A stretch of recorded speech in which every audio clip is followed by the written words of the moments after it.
tangu ifweni dipanda dia nzole bana bilaka bana mvuluzi kimbangu babundi bitumba tolongi dipanda yango bongele meso mwele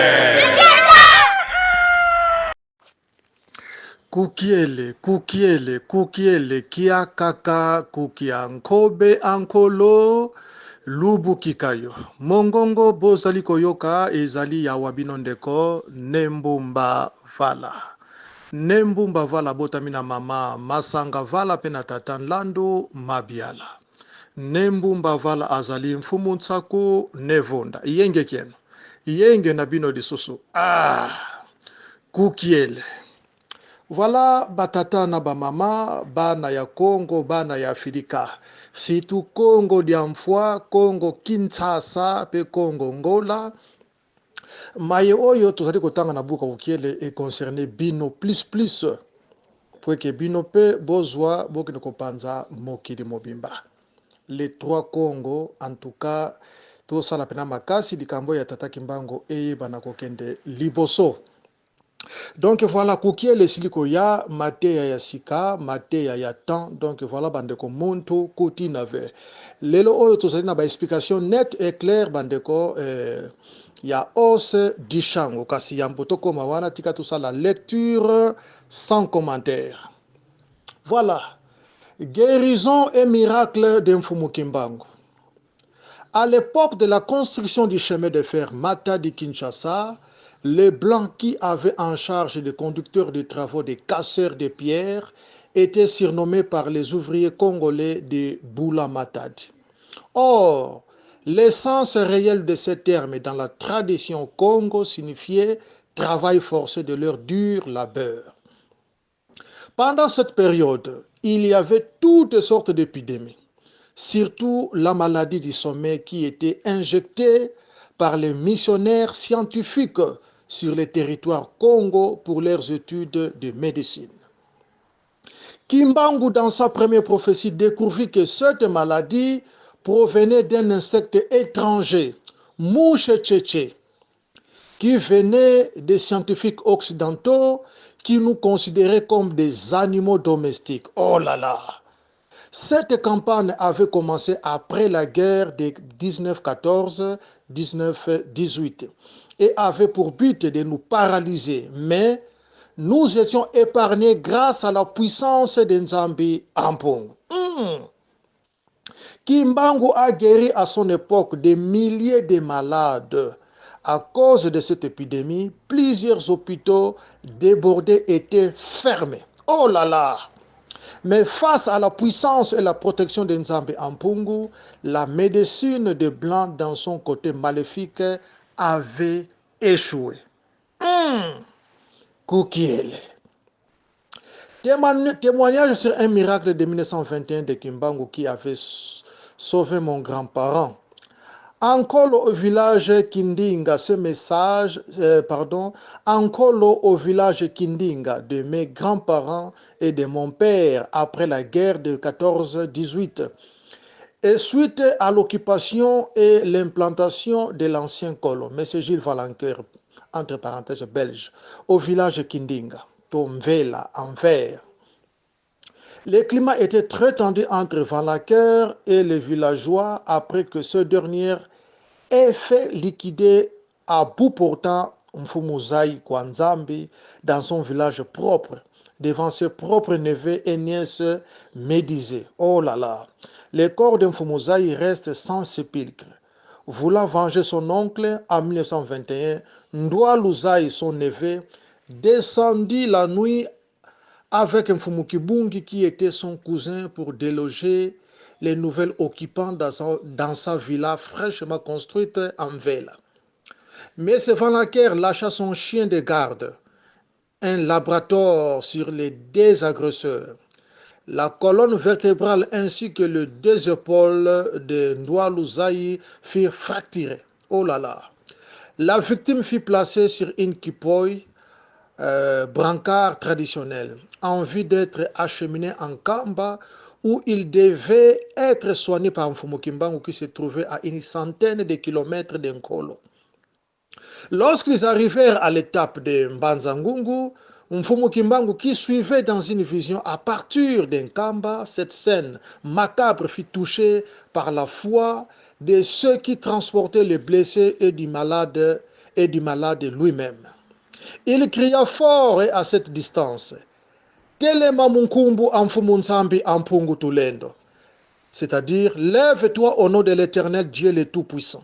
En l'instant même, les blessés furent guéris. Oh là là! Oh là là! Les exemples de miracles réalisés par Kimbangu sont légion. Et jusqu'à ce jour, plusieurs familles continuent à témoigner sur la puissance de cette divinité Congo. Oh là là! Sa célébrité lui valut des malheurs. Kimbangu fut arrêté par les éléments de la force publique en Kamba au Congo central en RDC. Le 12 septembre 1921, il fut condamné à mort pour sédition au cours d'un simulacre de procès qui eut lieu en Banzangungu. Transféré à Lubumbashi à plus de 2000 km de Kinshasa pour faire sa prison. Il y resta pendant 30 ans jusqu'à sa mort en date du 12 octobre 1951. Kimbangu et Jésus de Nazareth. L'évangile selon Jean, la Bible que nous connaissons tous, dit ceci. Dans Jean 1:1, il est venu chez les siens, mais les siens ne l'ont point reçu. Mais à tous ceux qui croient à son nom, il a donné le pouvoir de devenir enfants de Dieu. Dans Matthieu 15, 21, 28, Jésus avait répondu à une femme cananéenne dont la fille était tourmentée cruellement par les démons en ces termes. Je suis envoyé uniquement qu'aux brebis perdues de la maison d'Israël. Oh là là, oh là là. Voilà, Balobinini, il n'est pas bien de prendre le pain des enfants et de le jeter aux petits chiens. Acte 13, 21, etc. Je vous demande si possible d'aller plus loin, lire les témoignages des gens. C'est dans la postérité de David que Dieu, selon sa promesse, avait suscité à Israël un sauveur qui est Jésus. Arrêtons de croire que nous sommes descendants de Jacob. Israël est en train de se battre avec la Palestine depuis des années. Jusqu'à présent, je n'ai vu aucun chrétien de race noire prendre les armes pour défendre Israël qui est soi-disant notre terre promise. Si vous ne croyez pas toujours qu'un Kamba est pour la race noire, notre terre promise, alors j'encourage tous les chrétiens des races noires à se rallier avec Israël dans son combat. Dieu a donné à la tête de chaque race son sauveur. Il n'y a que les Africains noirs qui sont dans la confusion totale et qui refusent toujours d'accepter leur sauveur, entre guillemets prophète. Nous en payons aujourd'hui les conséquences. Oh là là! Posons-nous la question de savoir pourquoi Jésus n'est pas venu prêcher à l'Afrique noire. Même ses apôtres se sont limités à porter les enseignements de Jésus qu'est sur leur continent. Tous les sauveurs des races n'ont pas franchi les limites de leur territoire. L'Égypte n'est pas loin d'Israël et pourtant elle n'a jamais accepté le christianisme. L'Égypte a son Dieu qui l'adore. Maître Jésus a pris soin de nous pour une certaine période. C'était une grâce pour nous. Nous étions des brebis sans berger et que par sa miséricorde, nous avons obtenu sa grâce.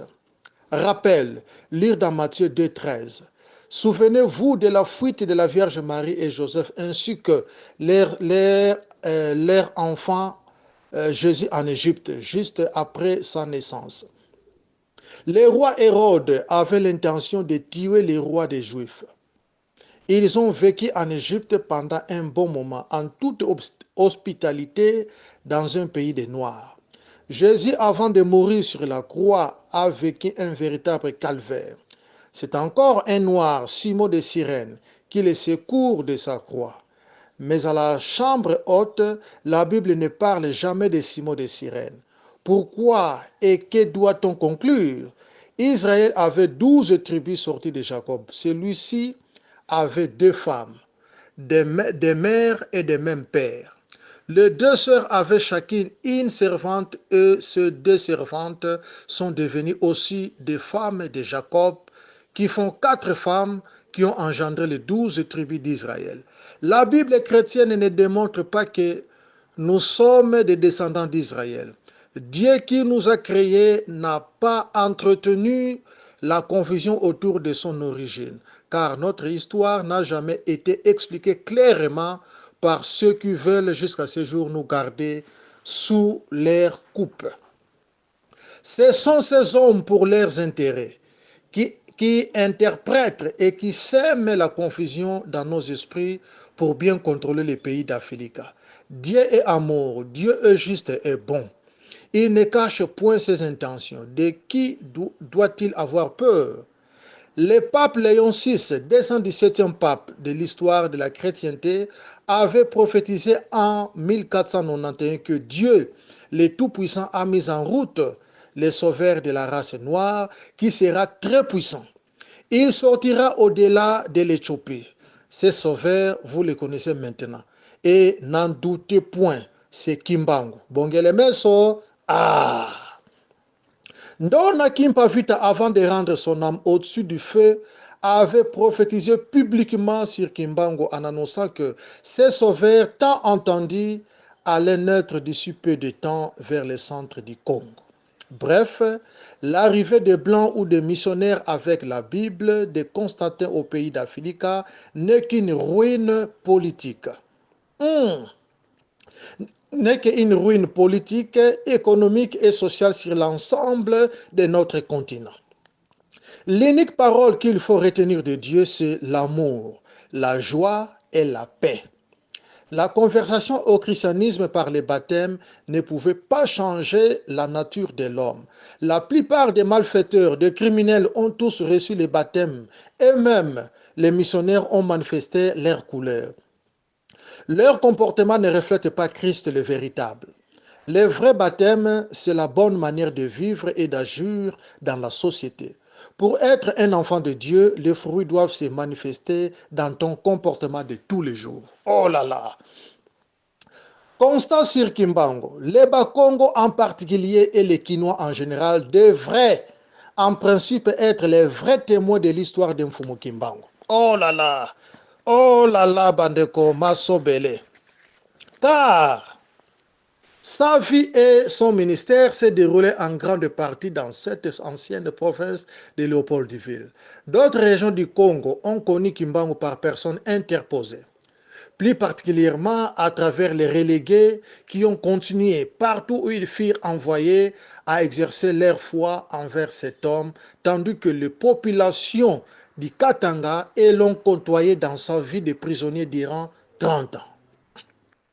À cause des enseignements qui nous étaient distillés par les missionnaires, nous étions tous entraînés vers la mauvaise image véhiculée par ce maître chanteur.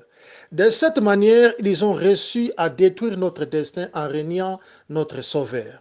Pourtant, loin de chez nous, les Arabes très pragmatiques, les musulmans, les bouddhistes, les Incas sont restés très fidèles à leur prophète messager. Aucune théorie ni une tierce personne n'a été capable de les convaincre à accepter le contraire. Ce qui est aussi très regrettable, c'est le comportement de la plupart des serviteurs de Dieu qui pullulent dans toutes les rues et avenues du pays sous l'étiquette des églises de réveil. Chacune de ces assemblées, véhiculant sa propre doctrine puisée dans les réalités congolaises, sont pires que les missionnaires, car ils cachent la vérité à leurs fidèles à cause des profits personnels, entre parenthèses, argent, mosolo, mbongo, et continuent à prêcher en se référant à la Bible d'emprunt. Malheur à eux. Serviteurs de Dieu, prenez conscience de vos actes. Oh là là, oh là là. En 1890, sous la direction de M. Albertis, début des travaux de construction des chemins de fer, Matadi-Kinshasa, avec la main-d'œuvre des Sénégalais, Zanzibariens, Libériens, Chinois, etc. Selon les constats de Morton Stanley en 1841, sans chemin de fer dans la côte de Stanley Pool, le Congo ne valait pas un sou.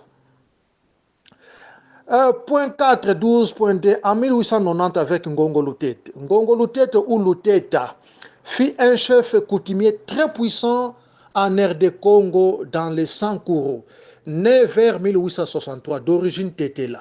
Il est mort en 1893.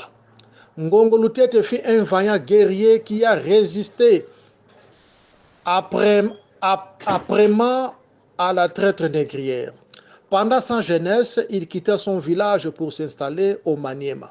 À cette époque, c'est la région de prédilection occupée massivement par les marchands d'esclaves arabes. Ngongo Lutete fut pris en captivité comme esclave.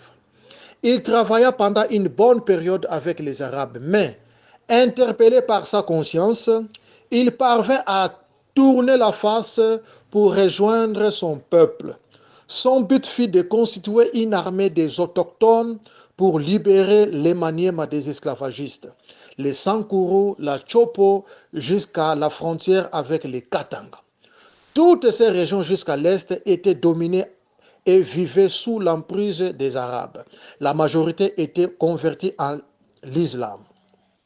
En 1891, arrivé au Congo belge, Congo Angola et Congo français, de la première sculpture de la Vierge Marie que les missionnaires ont aménagée dans des Lourdes. Le christianisme bat les records des adhérents au centre d'Africa à travers la colonisation. Prochainement, bandeko tokokota la lecture, il y a Pierre Savornia de Brazza au Congo français. Donc voilà, bandeko lecture, commentaire na biso esuki awa et maleme tunakozaba point essentiel pour nakope sa ba commentaire. Donc voilà, bandeko muntu kotine avec Constant Kimbangu et Jésus de Nazareth. Makambo bandeko esengito yibango penda très bien parce que bandeko confusion est entre Jésus et Kimbangu. Yango bandeko buka kokele yeko retracer likambo bandeko ezala na esika na yango. Voilà bandeko, donc bolanda lecture pena na bokala na nyonso bokoya ko comprendre quelque chose mais tokoya pona ba commentaire ko sala pena yenge mingi parce que mingi bazo comprendre tata Kimbangu te bandeko. Tata Kimbangu abandi misala le 6 avril te kasi bandeko ami bandela déjà na kasi boyoki makambo ya mouche cheche. Et ça avant 1921. Donc, bandeko, makamose belé troya ko expliquer pour bandeko ba comprendre. Kukiele eza mateya ya sika bandeko esidiko ya mateya ya 4e génération. Voilà nde yango toso ko talisa à travers le monde entier. Raison pour laquelle bandeko bukango ekomami na français pena mwandambo ya Kikongo pote mokili mobimba bandeko ba comprendre nini eleka na Congo ezali mboka ya yambo sur toute l'étendue de la planète Terre. Nde esika bandeko tozo ko zonga. Tokoti siko bandeko na os di shango to teta linyoko bandeko to longola mosisa ekozala penza yenge mingi kasi yambo tokoma na bandeko tokoti siko bandeko na pratique ya science bandeko na kati na buka kokele bandeko science ezali bonzambe ezali pe politique bandeko ezali yango tolobi ezali mateya ya 4e génération. Tata Kimbangu azalaki à la fois politique, spirituelle et scientifique. Donc makamana bandeko esengeli boyeba yango. Yango na buka kokele aye lokola mvuluzi, aye lokola prophète, aye lokola mpeve. Donc aye lokola prophète, aye lokola sauveur, pe aye lokola le Saint-Esprit. Nyonso bandeko yewan. Donc bandeko il faut toyeba makambo yo na mozindo. C'est la première fois bandeko a se révélé ndengona na buku ya kokiele.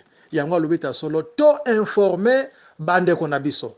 To imposer te parce que bandeko mutura mutazana makambo na yekuna. Yango alobi to informer.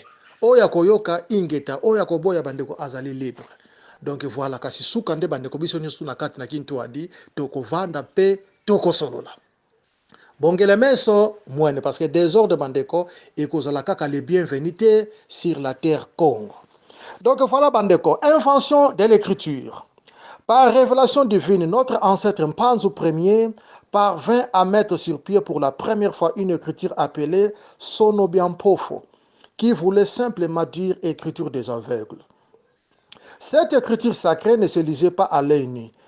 Elle fut inventée à l'âge de la pierre taillée et était conforme aux étapes de l'évolution du continent noir d'Afrique. Ce genre d'écriture n'était pas à la portée de tous.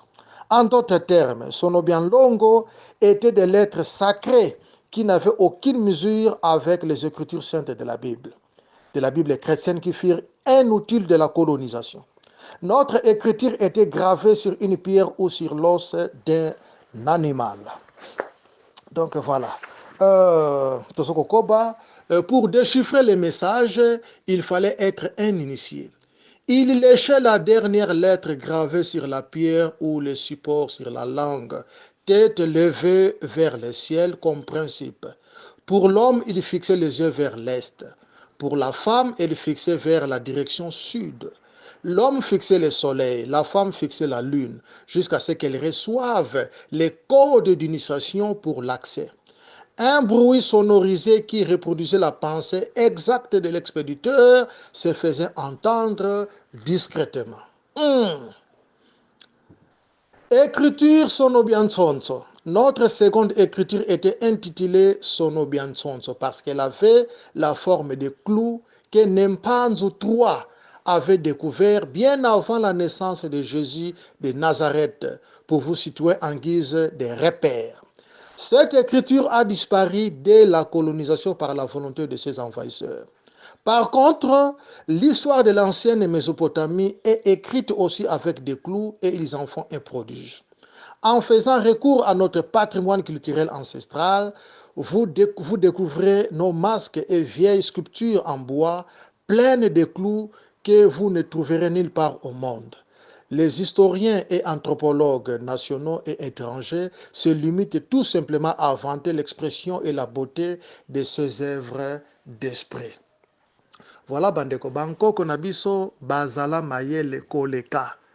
Biso nde lelo toye bandeko tokomi bimpumbulo parce que bandeko colonisation eyaki.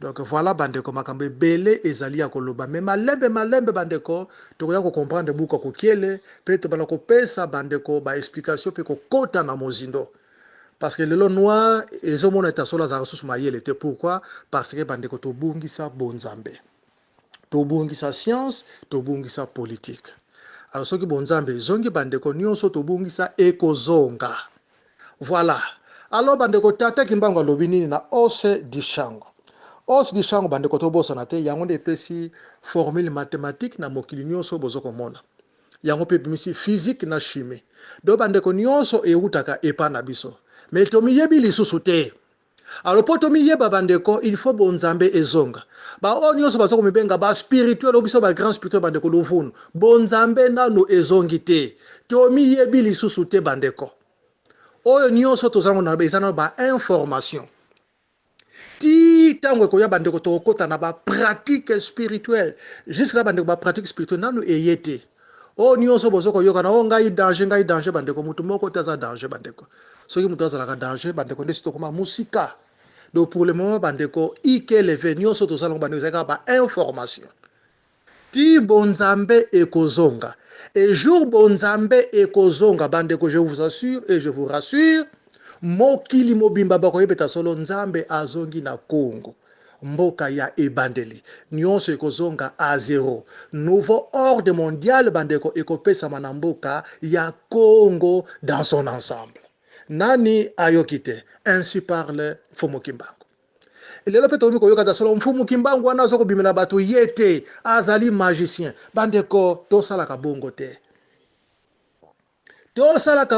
bandeko wana ezali diminuer bandeko valeur ya nzambe na biso ya mvuluzi na biso ya mobikisi na biso ya prophète na biso bandeko mais tata Kimbangu il est vivant azali mpe akozalaka soki yo oza limité me bandeko bato nyonso tute baza limité soki yo oza komona ye te bandeko bato mosusu baza komona ye yango la fo botika moto moko na moko bandeko aloba s'exprimer nini tata Kimbangu apesi na ye biso tozokoloba c'est parce que bandeko apesi biso buku ya kokiele abibozwa information botia na buku ya kokiele ntino kongo koma oyo nga moko nakodikte yo po génération présente na future babunga susu nzela te nde abandi kokoma e alobi panza eloko oyo na mokili mobimba nde yango bandeko tozokosala yango tozosala balecture sans commentaire po mokili mobimba ba comprendre makambo oyo mokili eza kozonga na Congo Mkongo ezali mboka ya yambo esika pe basala mutu ya yambo bandeko eza kaka na Congo. Promesse ko diviser la terre en 5 continents epesamaki wapi? Na Congo. Nyonso bandeko ebanda na Congo, na centre ya Afrika. Bandeko tosala très attention na makambo oyo. Ko négliger buku tata mingi baza ko seka yango baye ko sala commerce na bango bandeko kadi yambuko. Mais tata kimbanga lobi ta solo buku oyo ete kama $20 pe to panzango mokili mobimba. Voilà. Biso bandeko tozoko loba tout haut. Eza makambo ya kobomba te. Tozoko talisa ngo bandeko tout haut. Voilà, ntinu konga kabi plus de 14 cartons. Na kati nanzila kon 14 cartons bandeko. Kuto na kansi presque nyonso esili parce que réserve nyonso azali nango bandeko ateki yango te nyonso akabi kabi. Mais mingi baza ko finga kaka boye ko sala commerce boye ko bandeko c'est très grave to sala ka bongo te bandeko to zali bana ya tata moko bana ya mama moko biso bandeko to yoko sala ba ventir te kati na mokili oyo biso avant to ya na kati na nzila kongo bandeko ba désordre ezala déjà yango tata ngamba ye akembango pa ya ntino ka bino désordre ezali alors zwa big zwa papier comment oyo ngamoko na ko dicter yo nde ntino kongo bandeko akomi. Et il y a tata ngamba apesi ordre $20 bandeko et buko ye panzana mokili mobimba. Alors bandeko buko ye ko panzana mokili mobimba siko bandeko ba pesa ngo ka ofele ndenge wana. Mutu nyoso to bandeko azwana ye ofele. Oh, nani mutu imprima ki yango. Bandeko to sala te buko bandeko futa ka tax buko bozoko mona. E futa ka tax. Bandeko kofinga kotiola eza nango bien. Kasi bandeko boye ba kofinga boye ba kotiola. Makamusu bandeko batiola ka yango te. Na bita solo congolaise la ka mbangu ya koloba. Conséquence tango eyaka nde abandi ko regretter. Eza kitoko te bandeko. Tozali bana ya tata moko, bana ya mama moko. Yango tata ki moko beta solo biso tuto kozala na kati na kintwadi. Ba onyo so bakoma ba buku bakovanda bako solo la. Parce que ba erreur ezali photo corriger même na niveau ya kelas. Même na ba niveau ba histoire oto soko beta bandeko na ba kelas ba erreur eza ebele. Même na kati na Bible bandeko ba kosi biso trop ba erreur eza ebele il faut ko corriger. Mokili bandeko ebanda na Congo.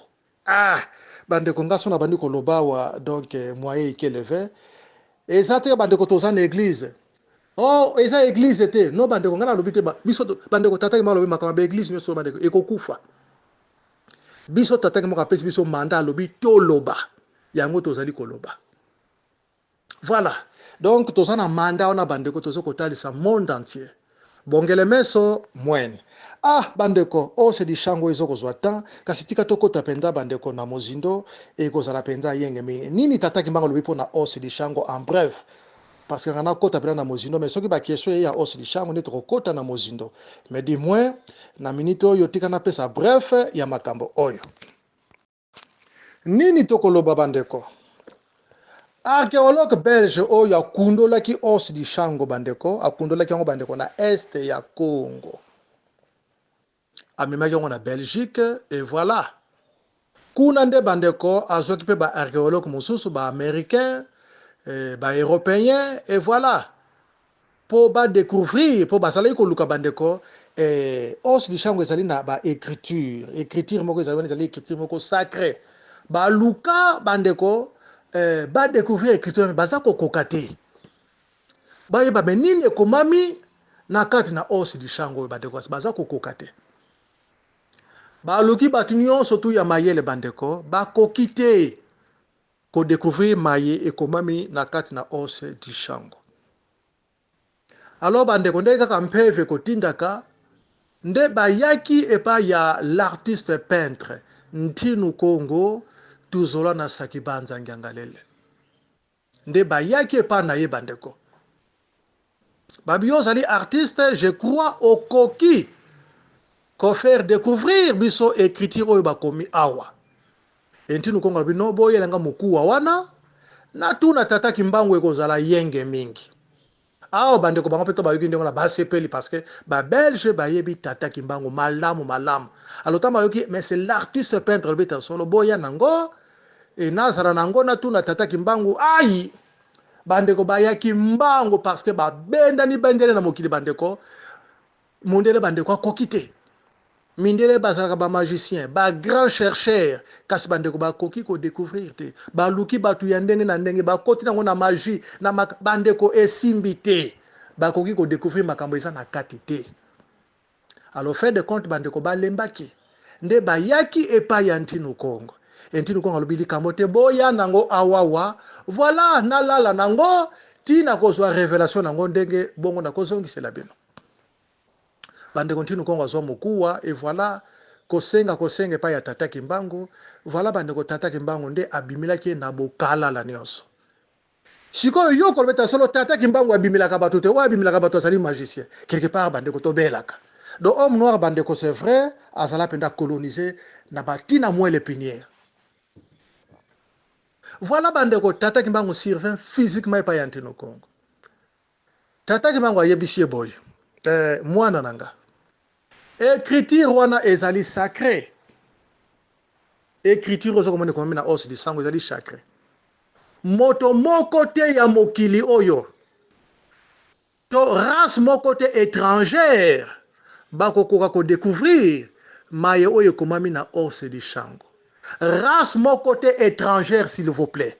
C'est-à-dire mondele te, jaune te, rouge te, arabe te akokoka ko découvrir makambo oyo komami na os di sango. Alors écriture wana ezali secret, ce n'est pas n'importe qui. Abi mwana nanga makambo eza na os di sango ezali kaka ya bayindo. Mpembe akokoka te, jaune akokoka te, rouge akokoka te, arabe akokoka te, ata basali ndenge nyonso tu. Ngai nde mutu nazali, ngai Kimbangu nazali le maître des pays en profondeur. Makambo ezali kaka mabombami ya homme noir. Bandeko mangengenge ezali kaka makambo ya homme noir. Bayeba komata likolo ngomba ya mangengenge c'est seulement la race noire bandeko. Nkamba ezali la terre sacrée na biso nyonso tu bayindo. Kasi mangengenge ezali exposition bandeko to ezaka kaka likambo kaka ya bayindo. Mena nkamba na mindele bayiko kende ba rouge ba jaune ba japonais bango nyonso bayiko kende. Mais nkamba mangengenge ezali kaka pour la race noire. Yango Tata Kimbangu bisi Ntinu Kongo non os di sango ezali kaka makambo ya bayindo. Mondele moko te kwa ko découvrir secret ezali na kati na os di sango ba ko découvrir yango te. Écriture wana ezali sacré. Nde abandi ko yebisa Ntinu Kongo ete ya solo os di sango ezaka kaka moko te eza misatu. Bandeko bolanda os di sango ezaka kaka moko te eza misatu bandeko. Voilà, alors le premier os est un testament sur la RD Congo. Ah, voilà bandeko, yango Tata Kimbangu beta solo, continuez à lire la Bible. Mais vous aurez votre propre livre sacré dans lequel sont écrites des choses cachées de la race noire et le peuple du Congo. Voilà, asko bandeko, os di shangwe e bombi kaka mabombami ya mboka ya Congo. Premier os di shango bandeko e bombi makambo ya mboka ya Congo. Balobi bien bandeko RD Congo, Congo dia kati. Voilà pour être clair. Deuxième os balobini, deuxième os révèle les choses du continent noir d'Afrique. Ah, voilà. Os ami bale bandeko et so révélé kaka mabomba mi ya continent noir ya Afrika. Makambo nyonso tu mabomba mi ya Afrika bandeko ezali na deuxième os wana di shango. Alors bandeko quand est-ce que makambo wana bandeko tokoyeba yango? Voilà. Yango tolobi bandeko Kimpwanza Kianzole, indépendance spirituelle. Ah, troisième os bandeko balobini, troisième os est un projet. Ah, awande bandeko misala ezali. Yango Tata Kimbangu beta solo les trois quarts binonde boko sala yango na mokili oyo. Le troisième os est un projet. Il concerne les multiples inventions. Oh là là, oh là là. Mingi baloba kaka me bino nyonso boya kaka na spiritualité. E bongo Kimpanzu ezali wapi? Voilà esika bandeko Kimpanzu ezana ya kobatama. Kimpanzu bandeko ezali na troisième os di shango. alors ezali ba multiples projets, ba multiples inventions. Les trois quarts bandeko yango ezali ebombi a ona ebombami na kati na ose du shango. Hein? Balobi invention régissant l'avenir et le développement de l'Afrique. Voilà. Donc Afrique bandeko ekozala développer na mabomba mi oyo ezali na ose du shango. Yango na bita solo mikuwa wana ezali misato. Alors mon côté race, mon côté kati na mokili oyo akokoka ko détecter écriture ekomami kuna. Mon côté bandeko. Eza makambo kaka ya la race noire. Bandeko esengo to esengo te. Siko bandeko potokota na pratique na yango, il faut indépendance spirituelle. Yango bandeko bomoni présence ya Ntino Congo, yango bomoni présence ya bana bilaka. Et bana bilaka bandeko bazali partout na mboka ya Congo. Partout na mokili bandeko bana ya Congo bazali. Abi mingi pe bazana ba chrétien. Mingi bazana na kati ya Islam. Mingi bazana pe na kati na l'église des Noirs. Bana bilaka bazali. Au moment opportun bandeko likolo ya ngomba ya mangenge parce que kuna ezaka pona homme noir. Yango apesi misala oyo ezali ko salema. Voilà bandeko côté tozoko kende. Homme noir bandeko akofungwama. Tolinga te bandeko homme noir akozongela mayele na ye. Parce que boyoki bandeko mpanzu première a inventé déjà écriture bandeko. Écriture bandeko ezalaki. Pour nous côté écriture wana, il faut ça la initier. Mpanzu toi pe bandeko, ye pe bandeko so qui peut écriture. Mais ebunga ki na ère ya colonisation. C'est-à-dire bandeko to ozana makambo. Africain bandeko azana mabomba mina ye, kasi bandeko nano efungwa mite. Parce que efungwa mi sikoyo bandeko, ba gouvernement na biso nyonso so komona, bazo salela nano mindele. Yango tobi bandeko ntango il faut kintino etelema. Mais tozala na ba distraction, tozala na makambo ya ndenge na ndenge, eta makambo ya sikeye, tozolinga koyoka te. Siko bandeko toko sala ne. Voilà. Tata ki moko siko bandeko lui buko ye panza na mokili mo parce que mokili mo ba ye beta solo homme noir ngonga na ye ekoki. Ako sala makambo bandeko nano esala te depuis le monde et monde. Et jour pe bandeko Kongo ko zwa kimpwanza mokili mo bimba bandeko bakoyeba. Alors bandeko nini ekoleka? Bongele meso kukiele bandeko tata ki mbango bombe libiso makambo ebele. Kasi bandeko il faut to travail, il faut to zala na kati na kintwadi. Alabi kimpwanza fo kintwadi yango bankumu il faut bazala. Bangunza il faut bazala. Na kintwadi nde tokolonga et puis l'état il faut azala. Voilà. Biso bandeko tozana manda wana ya koloba yango tozokoloba. Soko sepela te bandeko rien à faire. Biso tozoko talisa o tata kimbango ya biso totalisa. Soki oboyi no tata kimbango bandeko biso tozali loka ko sala te. Mais conséquences bandeko tozoko mona yango. To sambele banzamba bapaya wapi résultat. Tozana bandeko tilelo résultat ikeleve. Marqué tozoko beli na butu moyi. Chaque jour bandeko bakili tezoko salama. Wapi résultat bandeko ikeleve. Siko tata kimbango bandeko atindi moto. Buku ya kukiele yango ya Ntino Congo buku ya kukiele yango yoza mokonzi kote ya na yote bana nanga bakoya bakote ya pe bakopanza sango mokili mobimba esika nde bakokangama yo ozo expliquer bango mais yoza moteyi te yoza mokonzi. Voilà.